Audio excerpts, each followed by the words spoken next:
E se a sua árvore de Natal for um ídolo pagão, e se o presépio for uma reencenação de um antigo culto babilônico, existe uma teoria sussurrada em igrejas e fóruns de internet, que conecta todas as nossas tradições natalinas a uma trindade profana: Nimrod, o rei tirano; Semíramis, sua esposa-mãe incestuosa; e Tamuz, o filho que era a reencarnação do pai. Essa história é uma das mais influentes teorias da conspiração religiosa dos últimos 200 anos. Ela afirma que, após a morte de Nimrod, Semíramis engravidou de um raio de sol e deu à luz a Tamuz em 25 de dezembro, a reencarnação de Nimrod, e que a árvore de Natal simboliza Nimrod renascendo.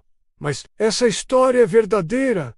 Ela está na Bíblia, está nas tábuas sumérias. Hoje, vamos agir como detetives históricos para rastrear a origem dessa teoria e separar o fato da ficção. Essa teoria é tão difundida que muitas pessoas a aceitam sem questionar. Ela mistura nomes bíblicos, deuses mesopotâmicos e costumes modernos, para criar uma narrativa assustadora sobre as origens pagãs do Natal. A ideia é que, sem saber, os cristãos estariam participando de rituais milenares dedicados a essa família pagã. A árvore seria Nimrod, as bolas coloridas seriam seus testículos, a estrela no topo seria um símbolo de Babilônia. Parece convincente, não é? A história é elaborada, cheia de detalhes que parecem se encaixar perfeitamente. E é exatamente por isso que ela é tão poderosa. Ela apela ao nosso desejo de descobrir verdades ocultas, de sentir que sabemos algo que a maioria das pessoas ignora. Mas, como detetives da história, nosso trabalho não é aceitar narrativas prontas, mas sim examinar as evidências. De onde veio cada peça desse quebra-cabeça? Quem são essas figuras, de acordo com as fontes primárias?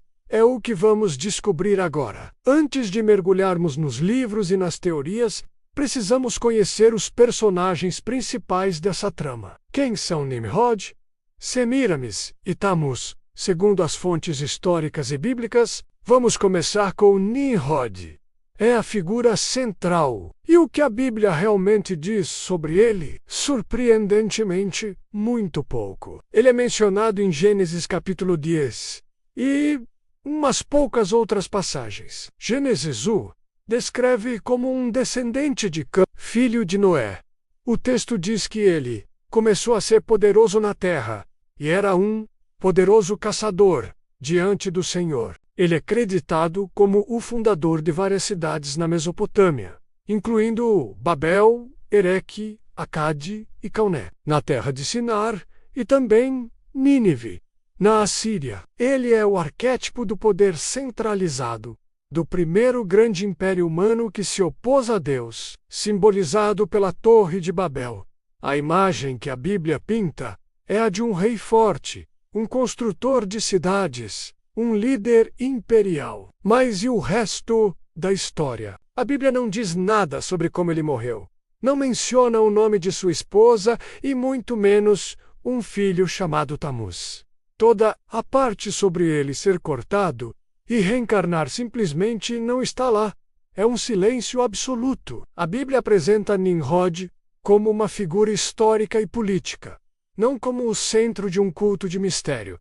Então, se a Bíblia não conta essa história, de onde ela veio? Agora, vamos para a segunda personagem, Semíramis. E quem foi ela? Ao contrário de Nimrod, cuja existência histórica é debatida, Semíramis, ou melhor, Shmuramat, foi uma pessoa real. Ela foi uma rainha do Império Neo-Assírio, que viveu e reinou no século IX a.C. Ela foi regente por alguns anos em nome de seu filho, o que era algo extremamente raro naquela época, e lhe rendeu uma fama duradoura. Historiadores gregos posteriores como Heródoto e Diodoro escreveram sobre ela, mas suas histórias já estavam cheias de lendas. Eles a transformaram em uma figura mítica, uma rainha guerreira, construtora de Babilônia. com uma vida cheia de paixão e intriga. Mas aqui está o ponto crucial. Shamash, a Semiramis histórica, viveu séculos, talvez mais de 1000 anos, depois da época em que Nimrod teria vivido, segundo a cronologia bíblica. Não existe absolutamente nenhuma fonte histórica, nenhuma inscrição cuneiforme, nenhuma crônica antiga que conecte Nimrod e Semiramis. Eles viveram em eras completamente diferentes. A ideia de que ela era esposa dele é uma invenção muito posterior. Eles nunca se conheceram. A história juntou um rei bíblico do início dos tempos com uma rainha assíria de uma era muito mais tardia. É como dizer que Cleópatra era casada com Cristóvão Colombo. Simplesmente não bate com a linha do tempo. E finalmente chegamos a Tammuz. E quem era ele? Ao contrário dos outros dois, Tammuz era de fato uma divindade. Seu nome sumério original era Dumuzi. Ele era um deus muito popular na antiga Mesopotâmia, associado principalmente à vegetação e aos pastores. O culto a Dumuzi era centrado em um ciclo de morte e ressurreição, que espelhava as estações do ano. No calor escaldante do verão mesopotâmico, quando a vegetação morria, acreditava-se que Dumuzi havia descido ao submundo. Isso levava a um período de luto e lamentação por sua ausência. Essa lamentação é tão antiga que é mencionada até mesmo na Bíblia. No livro de Ezequiel, capítulo 8, o profeta tem uma visão do templo de Jerusalém e fica chocado ao ver mulheres chorando por Tammuz ali mesmo, no lugar sagrado. Isso mostra que o culto a ele era conhecido e influente. E depois, com o retorno das chuvas e o renascer da vida na primavera, era celebrado o seu retorno do submundo. Ele era um deus da natureza, do ciclo agrícola. Mas, e a conexão com Nimrod e Semiramis? Novamente, as fontes originais não dizem nada. Não há nenhuma tábua suméria ou babilônica que diga que Tammuz era filho de Semiramis, ou que era a reencarnação de Nimrod. E a data, de 25 de dezembro, também não tem nenhuma ligação com o nascimento dele. O culto a Tammuz estava ligado aos solstícios.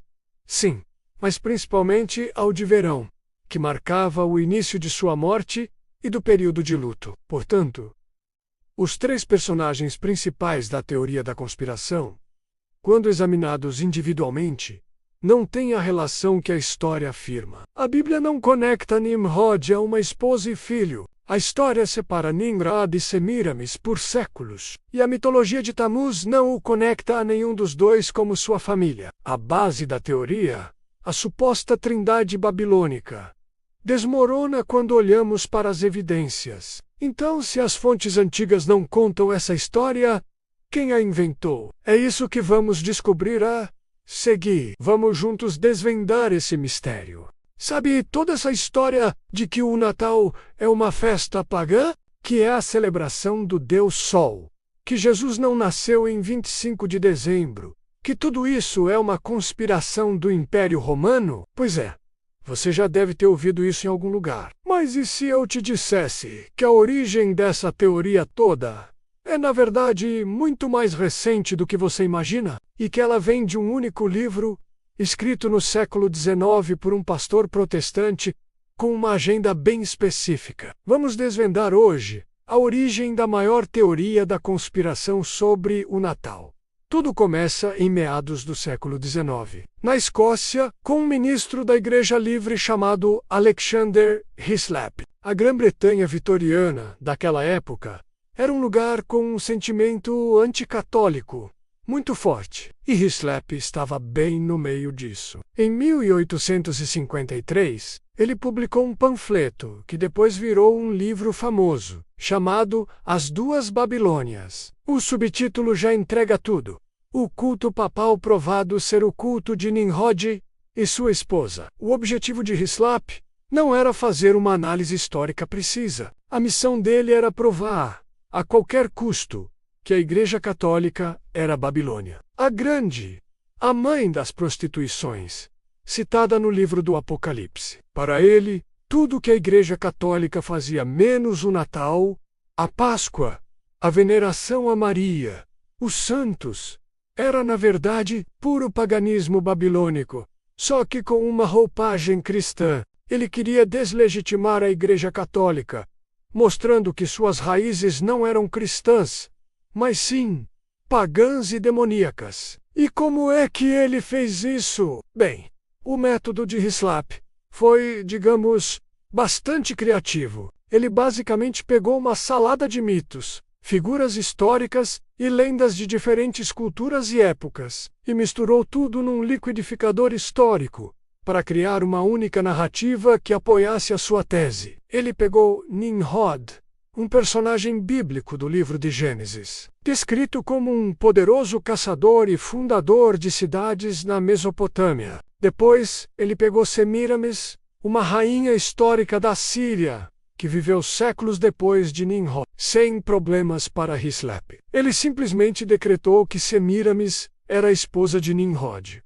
A partir daí, a história fica ainda mais fantasiosa. Hislop inventou que, após a morte de Nimrod, Semíramis engravidou misteriosamente e deu à luz um filho chamado Tammuz. Ela alegou que Tammuz era a reencarnação do próprio Nimrod. E quando esse menino Deus teria nascido?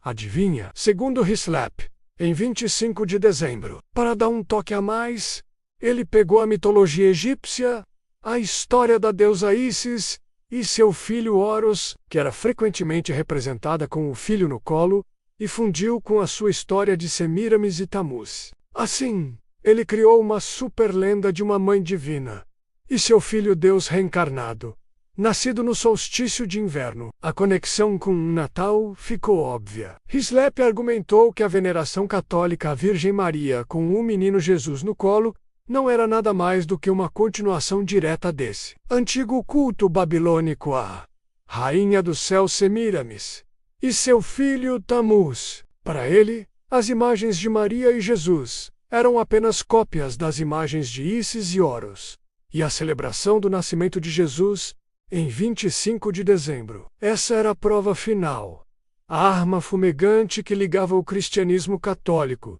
diretamente ao paganismo babilônico. Era uma narrativa perfeita para sua audiência anticatólica. O problema é que, para estudos históricos, essa narrativa não tem pé nem cabeça. Não há nenhuma evidência antiga que ligue Nimrod a Semíramis, ou Semíramis a Tammuz dessa forma, e a ideia de que Tammuz nasceu em 25 de dezembro é uma invenção completa de Hislop, apesar de ter sido completamente desacreditado por historiadores e acadêmicos sérios. O livro de Hislop se tornou um sucesso estrondoso. Ele forneceu uma explicação simples e bombástica para pessoas que já desconfiavam da Igreja Católica. A teoria era tão cativante que se espalhou como fogo, primeiro entre grupos protestantes mais radicais, depois para outras correntes religiosas e, finalmente, com a chegada da internet, para o mundo todo. Sites, vídeos no YouTube, posts em redes sociais, a teoria de Hislop encontrou um terreno fértil na era da informação.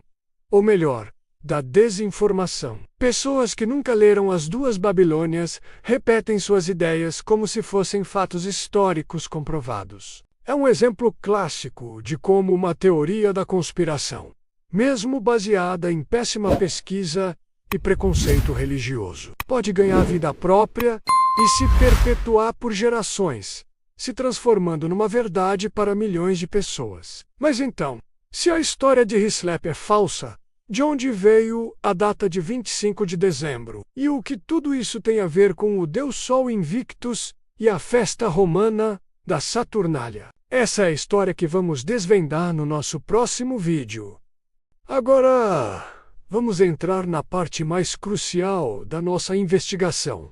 O que a academia, os historiadores e os especialistas de verdade têm a dizer sobre o trabalho de Alexander Hislop? Vamos direto ao ponto. Historiadores modernos, assiriologistas, que são os especialistas em antigas civilizações da Mesopotâmia e estudiosos de religião comparada, são praticamente unânimes. A obra de Hislop, As Duas Babilônias, é considerada pseudo-história, um trabalho sem base factual, cheio de erros e manipulações. Primeiro, vamos falar dos anacronismos. Hislop mistura personagens e divindades que viveram em épocas completamente diferentes, com séculos, às vezes até milênios de distância. É como dizer que Júlio César conversava com Napoleão Bonaparte pelo celular. Ele pega um deus de uma cultura, uma deusa de outra, uma figura histórica de um período, e os força a caberem numa única narrativa, ignorando completamente a cronologia histórica. Por exemplo, a figura de Semíramis, como a conhecemos, é baseada numa rainha assíria real, Samuramate, que viveu no século IX a.C. Nimrod, por outro lado, se é que foi uma figura histórica, é associado a um período muito anterior. A conexão entre eles simplesmente não existe. O segundo grande problema é a etimologia falha. Essa é talvez a técnica mais famosa e mais enganosa de Hislop. Ele baseia quase toda a sua argumentação em conexões linguísticas que parecem fazer sentido porque as palavras soam parecidas. Por exemplo, ele alega que o nome Easter, Páscoa em inglês, vem de Astarte, que por sua vez seria Semíramis. Parece plausível, certo? Linguistas e etimologistas sérios demonstram que Easter deriva de uma antiga palavra germânica, Eostre, relacionada a uma deusa da primavera e do amanhecer, sem nenhuma conexão comprovada com Astarte do Oriente Médio.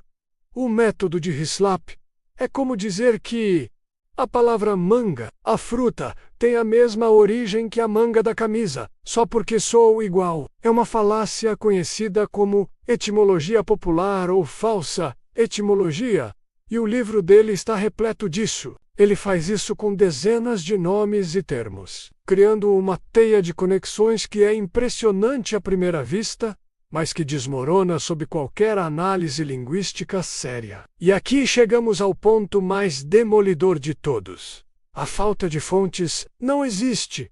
Em toda a vasta biblioteca de textos cuneiformes, tabuletas de argila e registros da Mesopotâmia antiga, um único texto que conte a história de Nimrod, Semíramis e Tamuz, da forma como Hislop a descreve. Não há nenhuma narrativa sobre uma rainha-mãe poderosa que engravida do seu filho ressurreto. Nada! Essa história, que é a espinha dorsal de toda a teoria, não é um mito babilônico antigo. É uma invenção do século XIX, criada pela imaginação fértil do próprio Alexander Hislop, para servir a sua agenda teológica. Ele pegou fragmentos desconexos de diferentes mitos e culturas, distorceu-os, adicionou suas próprias invenções e apresentou o resultado como uma antiga verdade redescoberta. Os verdadeiros mitos sobre Tamuz, ou Dumuzi, por exemplo, o descrevem como um deus pastor cuja morte e descida ao submundo causam a infertilidade da terra, e seu retorno traz a primavera. É um mito de ciclo sazonal, comum em muitas culturas, mas não tem nada a ver com ser filho reencarnado de Nimrod. Portanto, a academia não apenas discorda de Hislop em alguns pontos. Ela rejeita a premissa, o método e as conclusões do seu trabalho por completo. A história que ele conta sobre a Babilônia diz muito pouco sobre a Babilônia real e muito sobre a polêmica religiosa da Grã-Bretanha vitoriana. Então, se o Natal não vem dessa suposta conspiração babilônica, de onde ele vem? Aqui, vamos recapitular rapidamente o que exploramos em nosso episódio anterior, porque a história real é muito mais fascinante e complexa. Como vimos, a data de 25 de dezembro não foi escolhida por causa de Nimrod, mas sim por sua conexão profunda com o solstício de inverno. Este é o dia mais curto do ano no hemisfério norte, o momento em que, simbolicamente, a escuridão atinge seu ápice e a luz começa a retornar, com os dias voltando a ficar mais longos. Era um evento astronômico e espiritual de imensa importância para muitas culturas pagãs. Em Roma, o império que dominava o mundo na época em que o cristianismo surgiu, O final de dezembro era um período de grandes festividades. A principal delas era a Saturnália, um festival em honra ao deus Saturno que durava vários dias. Era uma época de banquetes, troca de presentes, inversão de papéis sociais onde escravos eram servidos por seus mestres, e uma atmosfera geral de alegria e excesso. Além da Saturnália, no final do período romano, surgiu um culto muito poderoso, o culto ao Sol Invictus. O Sol Invicto. O imperador Aureliano, no ano 274, oficializou o dia 25 de dezembro como o Festival do Nascimento do Sol Invicto, celebrando o renascimento do Sol após o solstício. Ao mesmo tempo, o mitraísmo, uma religião de mistérios de origem persa, muito popular entre os soldados romanos, também celebrava o nascimento do seu deus, Mitra, por volta dessa mesma data. Foi nesse caldeirão de tradições romanas e persas, todas centradas no tema do renascimento da luz e do sol no meio do inverno, que a igreja cristã primitiva decidiu fixar a celebração do nascimento de Jesus. A estratégia era clara.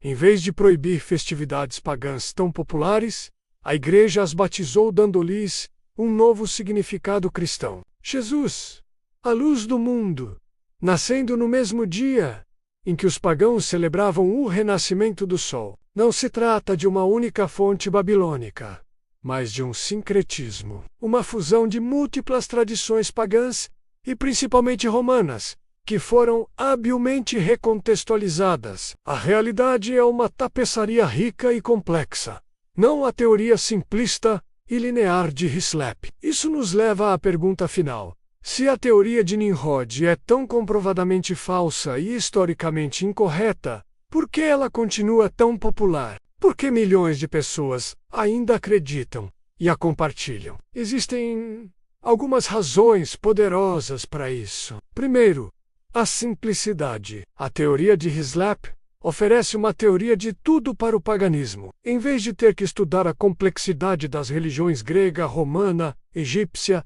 persa, nórdica, ele oferece uma única resposta. Tudo veio da Babilônia. É uma explicação simples, elegante e fácil de entender para uma realidade incrivelmente complexa. As pessoas são naturalmente atraídas por explicações simples para problemas complexos. Segundo, o poder narrativo. A história de Hislop não é apenas simples. Ela é uma baita história. Tem todos os elementos de um thriller de conspiração.